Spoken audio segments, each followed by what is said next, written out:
नमस्कार, metal metre में आप सभी का स्वागत है। मैं हूं विपुल सिंह। मेटल मीटर में आज हम कॉपर के मार्केट से जुड़ा अपडेट लेकर आए हैं। इस अपडेट में हमारा साथ देने के लिए जुड़ रहे हैं ब्लूगेंस कंसल्टिंग के फाउंडर और सीईओ अरविंदो ज्ञान जी। अरविंदो सर, पहले तो बहुत बहुत स्वागत है आज की इस चर्चा में जुड़ने के लिए और अपनी व्यस्तता से समय निकाल करके हमें देने के लिए। सर, पहला सवाल सर आपसे यही होगा कि टैरिफ को लेकर के ट्रंप के कदमों से बाज़ार हम देख रहे हैं काफ़ी ज़्यादा वोलेटाइल हो गया है। कभी तेज़ी के साथ नीचे जा रहा है, कभी एक खबर आती है उसके बाद से बाज़ार ऊपर जा रहा है। ट्रेडर्स के अभी समझ में नहीं आ रहा है कि किस तरीके से ट्रेड किया जाए। कॉपर की में भी अगर हम देखें तो इसी तरह की वोलेटिलिटी देखने को मिल रही है। आप इस समय क्या एडवाइस कर रहे हैं ट्रेडर्स को?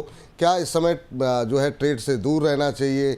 हर स्टेटमेंट में कैसे रिएक्ट करना चाहिए? आपकी ट्रेडर्स को क्या एडवाइस रहेगी? जी हाँ, जब हम ट्रेडर्स की बात करें तो बेसिकली हम ट्रेडर्स फिजिकल प्लेयर्स से भी बात कर रहे हैं, इन्वेस्टर्स के बारे में बात कर रहे हैं और जो मार्केट में डेरिवेटिव्स में ट्रेड करते हैं उनके बारे में बात करते हैं। तो जिस हिसाब से मार्केट का वोलेटिलिटी अभी कॉपर का देखने को मिला है, हम सबको पता है कि फर्स्ट क्वार्टर ऑफ 2025 में कॉपर करीबन 16 से 17% तेजी हुआ और सिर्फ अप्रैल 10 दिन हुआ है आज को मिला करके, और कॉपर का रिटर्न जो है 16% से वो अभी नेगेटिव 0% पे आ गया है। तो मतलब जो 3 महीने में तेजी हुआ वो सारे के सारे तेजी जो है 10 दिन में पूरा के पूरा निकल गए। तो physical players point of view से अगर हम बात करें तो उनको तो उनका बिजनेस चलाना होगा और उनको मटेरियल खरीदना पड़ेगा, चाहे वो केबल वेयर मैन्युफैक्चरर हो या एसी मैन्युफैक्चरर हो या कोई भी कंज्यूमर हो, तो उनको तो अपना बिजनेस करना है। तो माय फर्स्ट सजेशन होगा, जिस हिसाब से हमने वोलेटिलिटी देखा और हमारे काफी कस्टमर्स भी हमको यही क्वेश्चन पूछते रहते हैं कि अभी कॉपर में क्या करें, तो एक ही सलाह हम देते हुए आ रहे हैं कि जैसे जैसे आप अपना मटेरियल लेते हैं फिजिकल मार्केट में आपका कंजम्पशन के लिए, आपको तुरंत ही हेजिंग करना पड़ेगा। पहला चीज तो वो ध्यान रखना है कि हेजिंग जो है बैक टू बैक हेजिंग करना पड़ता है। फिजिकल मार्केट में हम यही सलाह देते हैं कि अभी के करंट मार्केट सिचुएशन में आपको बैक टू बैक हेजिंग करना पड़ेगा। जैसे आपने मान ले लिया अपने रॉ मटेरियल के हिसाब से और उसको आपको तुरंत हेज करना पड़ेगा, क्योंकि किसी को 10 दिन लगता है, किसी को 15 दिन लगता है, किसी को 1 महीना लगता है प्रोडक्शन कन्वर्ट करने के लिए, प्रोडक्शन साइकिल जो होता है कॉपर के लिए। तो उस 10 या 15 दिन में कॉपर में कुछ भी हो सकता है, और कुछ भी जो हुआ है पिछले 10-15 दिन में हमने देखा है, तो आपका प्रॉफिट मार्जिन में काफी फर्क आ सकता है। तो best solution at this moment is that आपको हेज करके चलना है। तो ये होगा पहला सजेशन। जो ट्रेड करते हैं, मार्केट को नहीं समझते हैं या थोड़ा बहुत समझ के ट्रेड करते हैं कॉपर में, मेरे ख्याल से जो अभी रिस्क ऑफ सिचुएशन है, खाली कॉपर नहीं सारे मेटल्स जो है नीचे आए हैं, सिल्वर भी नीचे आए हैं। एक ही मात्र कमोडिटी हुआ जो गोल्ड थोड़ा सा अच्छा खासा रिटर्न दिया है अपसाइड में। तो हम इसको क्या कहते हैं कि रिस्क ऑफ सिचुएशन में गोल्ड एक ही कमोडिटी है जो सेफ हेवन के पॉइंट ऑफ व्यू से अच्छा चलता है, लेकिन बाकी मेटल्स चाहे कॉपर हो या लेड हो या जिंक हो, निकल हो, सारे के सारे नीचे आए। तो आप तो सेकेंड एडवाइस रहेगा हमारी तरफ से कि थोड़ा सा ट्रेड कॉशियसली करें एंड स्टॉप लॉस लगा के करें। ये दो चीज मैं बताना चाहूंगा। और जैसे आपने कॉपर रिलेटेड और भी क्वेश्चन टैरिफ को लेकर के पूछा, हमने परसों शाम को एक नया डेवलपमेंट देखा और कल शाम को फिर से हमने नया डेवलपमेंट देखा। अभी डेवलपमेंट जो है हर 2-4 घंटे में नया नया चीज बदलते रह रहे हैं, और उस हिसाब से प्राइस एक्शन भी आपने जिस हिसाब से बताया वैसे ही हो रहा है। जी। कल और आज में अगर हम देखें, करीबन अभी जब हम बात कर रहे हैं कॉपर एलएमई में, कल नेगेटिव था और अभी मैं जब आपसे बात कर रहा हूँ मेरे स्क्रीन को देख पा रहा हूँ तो कॉपर जो है अभी 4% ऊपर चल रहा है लंदन मेटल मार्केट में। और सीएमई में जो शिकागो मर्केंटाइल एक्सचेंज होते हैं, उन दोनों के बीच में भी काफी अंतर है और कॉपर वहां पे करीबन 5.5% तेजी है। हालांकि आज के डेट पे हमारा एमसीएक्स मार्केट अभी बंद है। शाम को वो जब अपना 5 बजे मार्केट खुलेगा तब आपने को वो रिएक्शंस देखने को मिलेगा। तो जिन्होंने शॉर्ट किया है या जिन्होंने लॉन्ग किया है, उस हिसाब से काफी हद तक मार्जिन कॉल इधर आपको आएगा या आपको भरना पड़ेगा। तो उस हिसाब से थोड़ा सा ध्यान देकर के ट्रेड करना पड़ेगा कॉपर को। अगले एटलीस्ट हमारा ये मानना है कि पूरा अप्रैल जो है पूरा वोलेटिलिटी रहेगा और जी जी जी। 25 दिन थोड़ा सा ध्यान रख के ट्रेड करना। ठीक सर। सर, जिस तरीके से कल का घटनाक्रम रहा, उसके पहले बाजार पूरी तरह टूट रहे थे। पहले इस तरह के रूमर्स आए कि ट्रंप टैरिफ को 90 डेज़ के लिए टाल सकते हैं। व्हाइट हाउस ने कहा कि नहीं, ये सब रूमर्स हैं, लेकिन कल इसको कंफर्मेशन मिल गई। अब आपसे सवाल यहाँ पर ये होगा कि कॉपर के सबसे बड़े कंज्यूमर चीन के ऊपर जो है 125% का जो टैरिफ है वो भी लागू कर दिया गया है। तो आप इसको कैसे देख रहे हैं? कॉपर की डिमांड पर इस पर किस तरीके से असर देख रहे हैं, और इस तमाम एक्शन का रिएक्शन कॉपर प्राइसेस पे किस तरीके से देखने को मिलेगा? जी हाँ, बिल्कुल जी, बहुत बहुत इंपॉर्टेंट क्वेश्चन है ये। आपने जो 125% कहा, अब वो हमने पिछले 10 दिन में वो प्रोग्रेसिव परसेंटेज बढ़ते हुए गया। हमने 10% बेस लाइन टैरिफ का बात किया पहले, उसके बाद उन्होंने जिस हिसाब से एंटिसिपेट किए, तो पूरा एंटायर वर्ल्ड एनालिस्ट उसको एंटिसिपेट किया कि करीबन 25% का टैरिफ लगेगा। फिर उन्होंने 34% किया, फिर रिटेलिएशन को देखते हुए 50% किया, फिर 80% किया। उसके पीछे कोई प्रॉपर साइंस तो है नहीं। 84% किया, और अब जाकर के फिर 125% का किया। तो मार्केट काफी हद तक डाइजेस्ट कर दिया है कॉपर का प्राइस एक्शन को देखते हुए। और 125% करना, तो मेरे ख्याल से स्लोली, जितना मैंने फील किया कि ग्लोबली ट्रेडर्स जो हैं वो काफी हद तक उसको डाइजेस्ट करते हुए आ रहे हैं कि ये इस तरह का हलचल चलते रहेगा, तो अपने को अपने हिसाब से ट्रेड करना है। Now coming to the question कि डिमांड में क्या फर्क पड़ेगा। US consumes around 8% of the total consumption comes from China market. तो बीच में जो फिगर्स हमने देखा था, कि करीबन 500,000 टन्स के कॉपर जो है यूएस को शिफ्ट हो रहे हैं रेस्ट ऑफ द वर्ल्ड से। इतना बड़ा फिगर अगर हम देखें, वर्ल्ड मार्केट में कॉपर का प्रोडक्शन अराउंड 25 से 26 मिलियन टन होते हैं। नंबर्स थोड़े ऊपर नीचे हो सकते हैं रिफाइंड कॉपर को अगर बात करें। इनफैक्ट अगर हम 25 मिलियन टन मानते हैं और उसके सामने अगर 0.5 मिलियन टन का नंबर्स में फर्क पड़ेगा यूएस के तरफ कॉपर शिफ्ट होना, तो मेरे ख्याल से कुछ हद तक वो इम्पैक्ट पड़ेगा। इसीलिए आपको ध्यान होगा कि मार्च महीना में आखिरी हफ्ते तक कॉपर का प्राइस जो है तेजी पे रहा। उसके बाद टैरिफ आ जाएगा सोच करके कॉपर में डिमांड आ गया, और जब टैरिफ आया और उसका रिपोर्टेशन हमने देखा कि प्राइस जो है काफी हद तक नीचे आ गया अभी। तो डिमांड पॉइंट ऑफ व्यू से हमको नहीं लगता है कि सब्सटेंशियली कुछ फर्क पड़ेगा टैरिफ को लेकर के।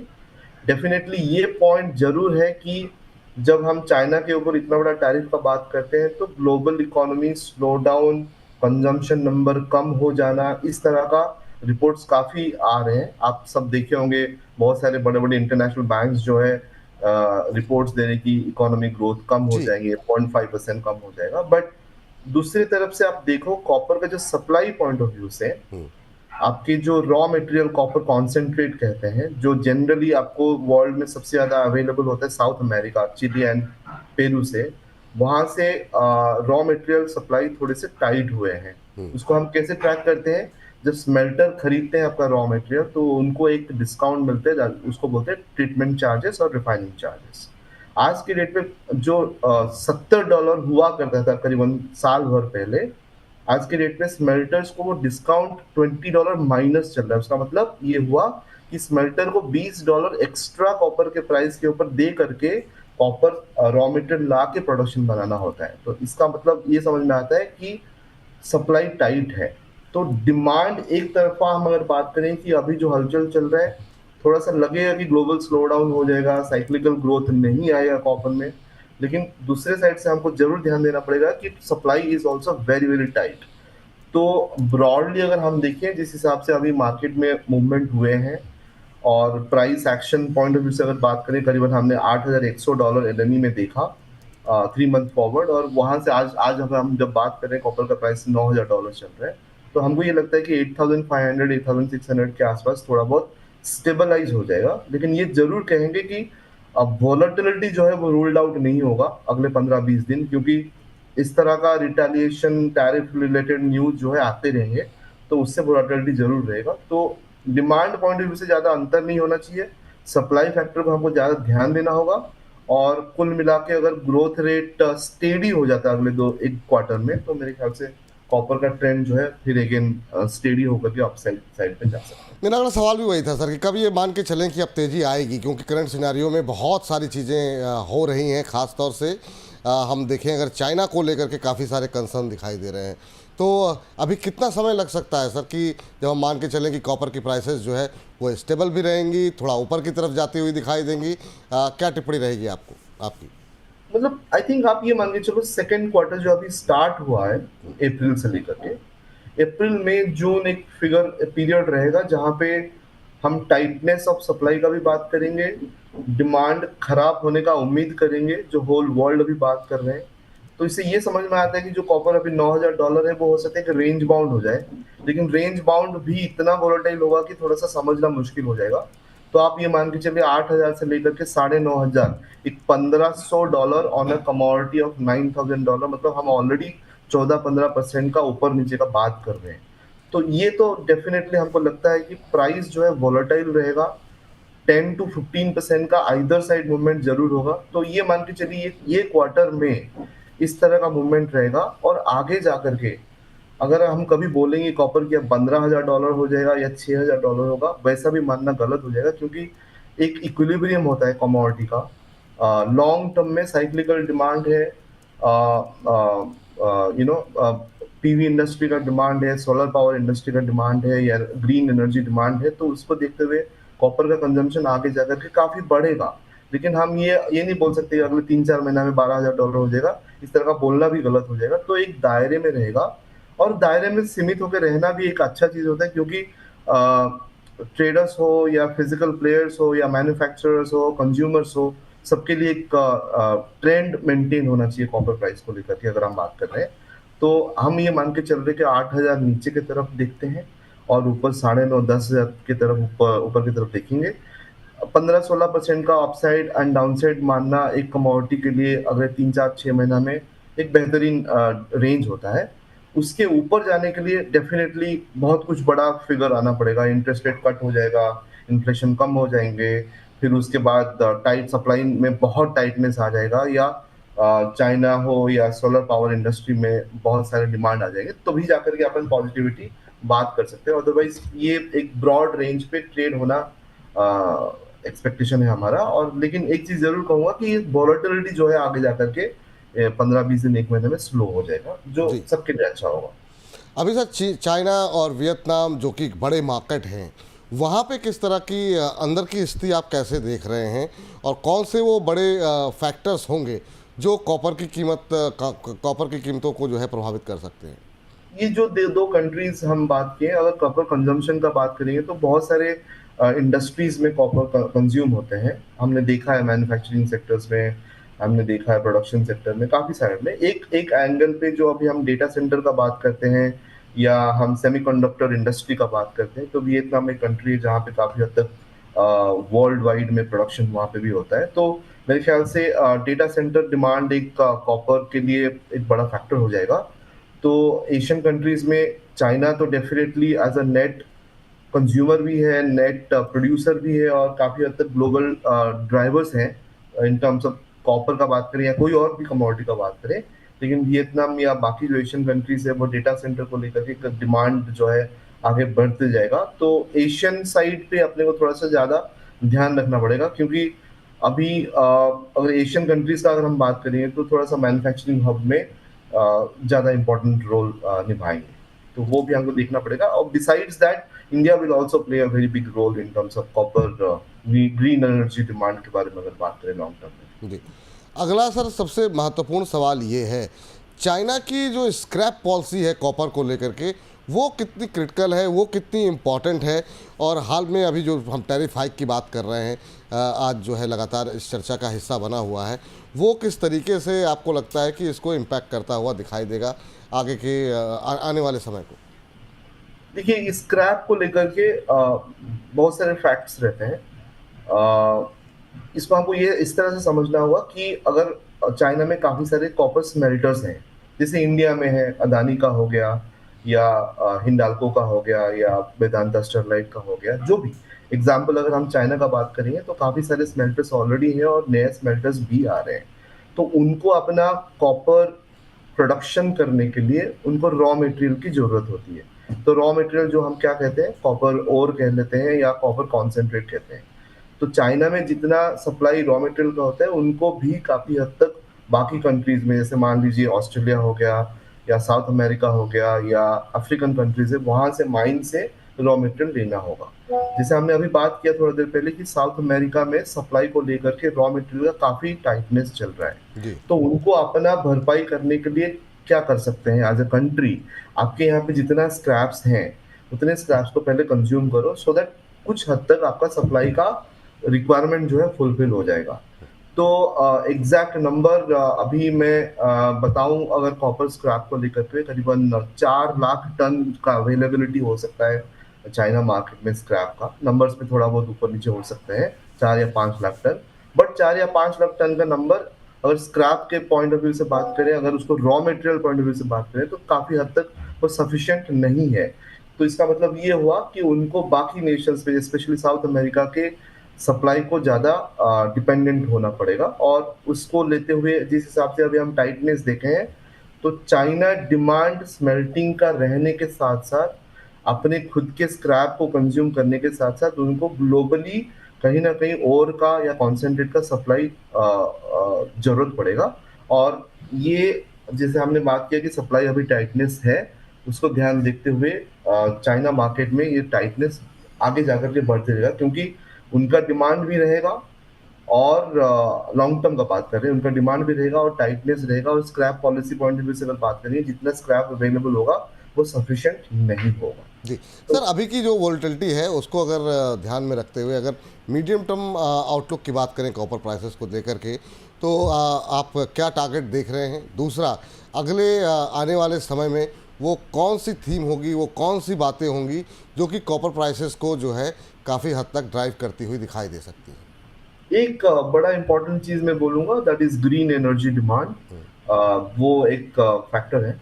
चाहे वो सोलर एनर्जी हो या विंड एनर्जी हो या हाइब्रिड एनर्जी हो या इलेक्ट्रिक व्हीकल्स हो, तो ये ग्रीन एनर्जी डिमांड को लेकर के काफी हद तक कॉपर का रिक्वायरमेंट रहेगा। कोई भी form of green energy production में आपका copper will be used as a raw material for various technological requirement. तो कॉपर का डिमांड तो डेफिनेटली रहेगा। तो जनरली हम ये बात करते थे कि मैन्युफैक्चरिंग सेक्टर में 40%, प्रोडक्शन सेक्टर में 20%, ऐसा ऐसा करके हमने कॉपर का टोटल डिमांड को ब्रेक करते हैं। आगे जाकर के अगर हम लॉन्ग टर्म का बात करें, तो ग्रीन एनर्जी डिमांड के सेक्टर से कॉपर का कंजम्पशन जो होगा उसका परसेंटेज जो है टोटल पाई में थोड़ा सा बढ़ते हुए जाएगा। तो लॉन्ग टर्म में विपुल जी आपका क्वेश्चन का आंसर अगर दें, तो ग्रीन एनर्जी सेक्टर को थोड़ा सा ध्यान देना पड़ेगा। दो चीज हम जनरली बात करते हैं, एक साइक्लिकल ग्रोथ, जो पिछले लास्ट कई सालों से हमने देखा कि इकोनॉमी को ग्रो करना है तो मैन्युफैक्चरिंग हब बनाना पड़ेगा। तो धीरे धीरे धीरे इकोनॉमी जो ग्रो करता है तो साइक्लिकल ट्रेंड पे ग्रोथ होता है। अब हम बात करें साइक्लिकल ग्रोथ होने के साथ साथ हमको ग्रीन एनर्जी डिमांड जो एक नया बड़ा सेक्टर इमर्ज होते हुए आ रहे हैं। तो by 2030 I think the green energy demand is going to increase by CAGR of 6 to 7%, जितना मैंने पढ़ा था कुछ टाइम पहले जी ग्लोबली टू ग्रोथ रेट। तो उस हिसाब से हुआ तो कॉपर, नॉट ओनली कॉपर, आपका कॉपर, एल्यूमिनियम या बाकी मेटल्स भी काफी हद तक का रिक्वायरमेंट होंगे। अभी सर प्राइसेस कहाँ पर देख रहे हैं मीडियम टर्म अगर आउटलुक की बात करें तो? अगर कोई टारगेट देना चाहेंगे आप कॉपर को लेकर के अभी? जैसे हमने बात किया, कॉपर अभी $9,000 पर टन के हिसाब से चल रहा है। और इंडियन मार्केट्स में अगर हम बात करें, 800 रुपया पर केजी फिजिकल मार्केट में चल रहा है, 800-810 रुपया। ऑब्वियसली थोड़ा बहुत ऊपर नीचे होते, किसी को कुछ डिस्काउंट मिलते हैं या कुछ पैरिटी बेटर होते हैं। तो लॉन्ग टर्म पर्सपेक्टिव में हम, जैसे हमने थोड़ा देर पहले बोला कि 10 से 15% का तेजी मंदी commodity like copper is acceptable, adjustable और सबके लिए बेहतर है। तो हमको ये लगता है कि कॉपर जो अभी $9,000 है, हम एक रेंज मान के चले, नीचे 8,400-500 डॉलर, ऊपर $9,500। वेरी लॉन्ग टर्म पर्सपेक्टिव से अगर बात करें तो हम $10,000 के ऊपर कॉपर को स्टेबल होते हुए मान के चले। लेकिन ट्रेडर्स को हम जरूर बताएंगे कि ये ट्रेडिंग पॉइंट ऑफ व्यू से नहीं है, this is for long term perspective. कि आपको ये नहीं समझना चाहिए कि 9,000 रुपये बाई करके $10,000 पे मैं बेच दूं, ऐसा नहीं लग रहा है। उसको होने के लिए टाइम लगेगा, लेकिन medium term to long term perspective में डेफिनेटली कॉपर जो है $10,000 के ऊपर वापस जाने का उम्मीद कर सकते हैं। और इंडियन मार्केट्स में कॉपर जो है रुपीज टर्म्स में 950 से 970 रुपीज पर केजी का रेट अपन देख सकते हैं लॉन्ग टर्म। चलिए, 900 से 970 घरेलू मार्केट में देखने को मिल सकता है, 10,000 का प्राइस अंतर्राष्ट्रीय बाजार में देखने को मिल सकता है। सर अगर बाकी बेस मेटल्स की अगर बात करें, वहाँ पर क्या व्यू आप ले रहे हैं इस समय सर, कॉपर को छोड़ के? देखिए, हमने जनरली मेटल्स जब बात करते हैं, कॉपर एक मेजर ड्राइवर बन जाता है बाकी मेटल्स में। हालांकि कुछ कमोड मेटल्स जैसे मान लीजिए कॉपर के साथ कनेक्टेड हो या ना हो, हम टिपिकली अभी हमने क्या देखा पिछले कुछ कुछ ही दिनों में कि सारे मेटल्स नीचे आ गए, चाहे कॉपर हो गया, लेड हो गया, जिंक हो गया, निकेल, एल्यूमिनियम, सारे के सारे फॉल हुए। उनके पीछे एक ही वजह है कि वो मैक्रो सेल ऑफ हुआ, मैसिव सेल ऑफ हुआ, तो सब कुछ नीचे आए। और शुरू में हमने जैसे बताया गोल्ड के अलावा सब कुछ नीचे रहा। तो ये एक मैक्रो पर्सपेक्टिव में रिस्क ऑफ हुआ और सब कुछ सेल ऑफ हो गया। लेकिन यहाँ जाकर के अभी हम बात करें इंडिविजुअल मेटल्स को लेकर के, जरूरी नहीं है कि जब फॉल हुए एक साथ फॉल हुए तो तेजी भी एक साथ ही होंगे, क्योंकि अपने अपने फंडामेंटल्स अलग हुए। अगर हम स्पेशली मान के चलिए, मैं अगर एल्यूमिनियम का बात करूं तो मेरे ख्याल से ग्लोबली 2025 में एल्यूमिनियम थोड़े से डेफिसिट में रहना चाहिए, या इनफैक्ट ऑलमोस्ट बैलेंस। और एल्यूमिनियम का प्राइस को देखते हुए, उसका रॉ मटेरियल बॉक्साइट और एल्यूमिनियम का ट्रेंड को देखते हुए, प्लस बहुत सारे फैक्टर्स को देखते हुए, हमको लगता है एल्यूमिनियम जो है थोड़ा सा रेस्ट ऑफ 2025 थोड़ा बेटर कर सकता है। हमारा ये इंटरनल थॉट है कि अमॉन्ग्स द बेस मेटल्स शायद एल्यूमिनियम सबसे बेहतरीन परफॉर्म कर सकता है इन 2025। इसके अलावा अगर हम बात करें जिंक और लेड की, टिपिकली जो थोड़े से डायरेक्शनली साथ साथ चलते हैं, लेकिन पिछले कुछ महीनों में वो वैसा चीज हुआ नहीं है। लेड काफी हद तक स्टेबल कमोडिटी रहा है, और अगर किसी को ट्रेडिंग पॉइंट ऑफ व्यू से अगर बात करना है, या ट्रेडिंग पॉइंट ऑफ व्यू से अगर बात करना है, तो lead is the most safest one to look at it. But हाँ, आप उसमें से हाई बीटा रिस्क भी नहीं देखेंगे और बहुत ज्यादा तेजी मंदी भी नहीं होगा, लेकिन थोड़ा स्टेबल कमोडिटी है।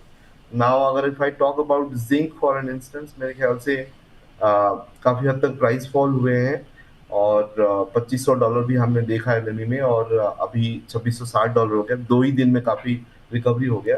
तो हमको लगता है कि जिंक जो है यहाँ से $150-200 और अपसाइड आने का उम्मीद कर सकते हैं। ठीक सर। सर, अगर आपसे ये सवाल पूछा जाए कि सभी बेस मेटल्स में से आपको इन्वेस्टमेंट के लिए कौन सा मेटल सबसे अच्छा लग रहा है, कहाँ पर आपको ज़्यादा ब्राइट फ्यूचर दिखाई दे रहा है, तो क्या कहेंगे आप? इन्वेस्टमेंट पॉइंट ऑफ व्यू से अगर बात करें, या रिटर्न पॉइंट ऑफ व्यू से अगर बात करें, तो मेरे ख्याल से price return point of view में हो सकता है एल्यूमिनियम एक अच्छा हो सकता है। उसके बाद कॉपर तो हमने काफी डिटेल में बात किया है। और अगर मैं सिक्वेंशियली बताऊंगा तो मेरा मानना ये होगा एल्यूमिनियम हो जाएगा, उसके बाद कॉपर हो जाएगा, उसके बाद लेड हो जाएगा, फिर जिंक हो जाएगा। ठीक सर। तो चलिए, तो ये बात रही टोटल ओवरऑल मेटल को लेकर के, खास तौर से कॉपर को लेकर के बहुत सारे जो दुविधाएं, आशंकाएं, जो सवाल थे, उम्मीद करते हैं हमारे दर्शकों को काफ़ी हद तक चीज़ें समझ में आई होंगी और कॉपर को लेकर के स्ट्रेटजी उनकी अब स्पष्ट होती हुई दिखाई देगी। लेकिन सर, अब बड़ा सवाल ये है कि बुलियन पर थोड़ा सा एक सवाल आपकी राय जानना चाहेंगे। गोल्ड जो है अब 3100 के ऊपर ट्रेड करता हुआ, काफ़ी शानदार जो है वो हम देख रहे हैं कि रिकवरी को देखने। आवाज़ आ रही सर आपको? जी जी जी जी जी। तो गोल्ड में काफ़ी शानदार रिकवरी मिल रही है, अब 3100 के ऊपर ट्रेड करता हुआ।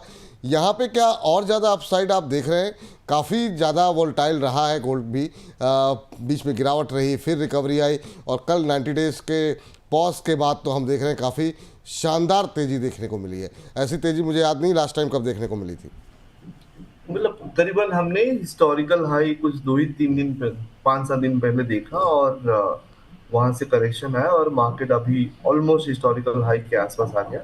आपसे बात करते हुए कॉपर का रेट, गोल्ड का रेट जो है $3130 के आसपास चल रहा है, और इंडियन मार्केट में ऑब्वियसली बहुत हाई लेवल पे है। सारे एसेट क्लास को अगर कंपेयर करें तो gold has been the most safest commodity और safest asset in the world. और इस तरह का पॉलिटिकल अनसर्टनिटीज, या टैरिफ रिलेटेड इश्यूज, या इकोनॉमिक पॉलिसीज को देखते हुए मेरे ख्याल से गोल्ड जनरली जो कहा जाता है कि सेफ हेवन है, उसका एक्चुअली रिजल्ट अभी देखने को मिल रहा है। इनफैक्ट 2024 में भी हमने देखा, और 2025 अभी 3 महीना हो गया, करीबन गोल्ड जो है 12 से 15% का रिटर्न एग्जैक्टली आ चुका है। तो लॉन्ग टर्म में gold is always an investment. तो एक ही चीज मैं बताना चाहूंगा, as part of your portfolio you have to have some investment into gold. जिन्होंने 10% रखा तो उनको आज लगता है कि 10% कम हो गया, और 3 साल पहले जिन्होंने 10% रखा कि उनको लगता है कि equity have done very well, तो अच्छा हुआ मेरा गोल्ड में सिर्फ 10% था। तो इस तरह का सेंटिमेंट बदलते रहेंगे, लेकिन on an average if I look at it, पहले भी हमने फंड मैनेजमेंट किए हुए हैं, और हमने ये देखा हुआ है कि बाय एंड लार्ज अगर 20 से 25% का अगर किसी का एक्सपोजर गोल्ड में ऑन हिज और हर टोटल पोर्टफोलियो में रहता है, तो लॉन्ग टर्म में वो आपका पोर्टफोलियो को काफी हद तक बैलेंस कर देते हैं। Now coming to pricing front, अगर मैं एक बार बोलूं तो जो हमने अभी देख रहे हैं $3130 के आसपास चल रहा है। हालांकि हम डायरेक्ट प्राइस एक्शन नहीं बात कर सकते, लेकिन हमको लगता है कि नया हाईज पे जाने का उम्मीद कर सकते हैं 2025 में। लेकिन वोलेटिलिटी जरूर रहेगा, प्रॉफिट बुकिंग आने के लिए ज्यादा टाइम नहीं लगता है। और ट्रम्प जी ने कुछ भी बोला और पॉलिसी को लेकर के कुछ भी एक्शन होते हैं तो डेफिनेटली उस हिसाब से प्राइस एक्शन होंगे। लेकिन स्टे इन्वेस्टेड, एक ही चीज बोलना चाहूँ जी। सर इतने हाई लेवल पे गोल्ड में इन्वेस्टमेंट तो ठीक है, करना चाहिए लोगों को, लेकिन कोई ट्रेडिंग बेट लेनी चाहिए, या फिर आपको लग रहा है इतनी वॉलेटिलिटी है, इतने ऊपर जा चुका है तो एक सेलिंग आ सकती है, एक प्रॉफिट बुकिंग आ सकती है? स्ट्रेटजी क्या करें गोल्ड में, और क्या क्या गोल्ड से बेटर सिल्वर होगा इस समय? एक चीज, जैसे आपने बोला गोल्ड से बेटर सिल्वर होगा, उसका आंसर मैं थोड़ा सा मीडियम टर्म पर्सपेक्टिव से देना चाहूंगा। ठीक है। जैसे हमने देखा कि सिल्वर काफी हद तक ये साल में अंडर परफॉर्म किया है गोल्ड को, ये सबको भी पता है। और हमको पता है कि गोल्ड सेफ हेवन एसेट्स के पॉइंट ऑफ व्यू से वो तेजी रहा, मेटल्स को लेकर के थोड़ा सा नर्वस रहे, तो सिल्वर भी काफी हद तक नीचे रहा है। लेकिन अगर हम ये बात करते हैं कि आगे जाकर की ये टैरिफ वाली स्टोरी जो है थोड़ा सा महीने 1.5 महीना में थोड़ा सा स्टेबल हो जाते हैं, अगर हम बात करते हैं कि चाइना का प्रॉपर्टी सेक्टर इंप्रूव हो जाएगा या काफी हद तक स्टिमुलस आएंगे, या जो ऑर्गेनिक ग्रोथ होगा इकोनॉमी ग्लोबली, जी। उसमें मेटल्स मार्केट में अगर सपोर्टिव होगा तो then silver will start following that also. अगर वैसा रहा तो हमारा मानना है, जो थोड़ा सा कॉन्ट्ररी व्यू है बाकी एनालिस्ट से हम देखते हैं, तो लॉन्ग टर्म में हमको लगता है कि silver will continue to outperform gold, medium term long term perspective से। तो अगर इन्वेस्टमेंट पॉइंट ऑफ व्यू से अगर बात करें, ईटीएफ डिमांड भी काफी हद तक सिल्वर में इंटरेस्ट दिखाया जा रहा है ग्लोबली एंड इंडिया में। तो मुझे लगता है कि लॉन्ग टर्म में सिल्वर एक बहुत बड़ा पार्ट ऑफ योर पोर्टफोलियो होना चाहिए। और जो हमने 1 लाख के ऊपर सिल्वर का रेट देखा था, हो सकता है हमको वापस देखने को तुरंत मिल जाए। तो यही व्यू रहेगा आगे जाकर। अरविंदो सर, बहुत बहुत थैंक यू, बहुत बहुत शुक्रिया। और वाकई में जो आपका सरनेम है ना, ज्ञान, आज वाकई में हमारे दर्शकों को काफ़ी ज्ञान मिला, और बहुत अच्छा जो है आपने तमाम बेस मेटल्स हो, कॉपर हो, बुलियन हो, सब पे बहुत अच्छे से समझाया क्या सिचुएशन है, क्या आगे चल कर के हो सकता है। बहुत बहुत शुक्रिया आज की इस चर्चा में जुड़ने के लिए, और इतने बड़े दिन, जबकि बड़ा इवेंट था 90 डेज़ का जो पॉज लगा है, हमारे दर्शकों को मेटल्स बुलियन मार्केट पे अपना ज्ञान देने के लिए। थैंक यू सर, बहुत बहुत धन्यवाद आप। Thank you Vipul, thank you. तो चलिए, हमारी इस खास पेशकश को हम यहाँ पर समाप्त कर रहे हैं, लेकिन आगे भी जो कुछ अमेरिका में या दुनिया में कहीं घट रहा है, उसका असर मेटल्स पर, बाकी कमोडिटीज़ पर, एग्री पर, बुलियन मार्केट पर किस तरीके से पड़ रहा है, लगातार आपको सारी अपडेट बोनस पे मिलेगी। तमाम दुनिया भर के एक्सपर्ट्स के साथ हम पूरी चर्चा का निचोड़ लेकर के आपकी जो भी सवाल हैं उसका उत्तर लेकर के आते रहेंगे। आप बोनस के साथ बस बने रहिए। मुझको इजाज़त दे दीजिए। नमस्कार।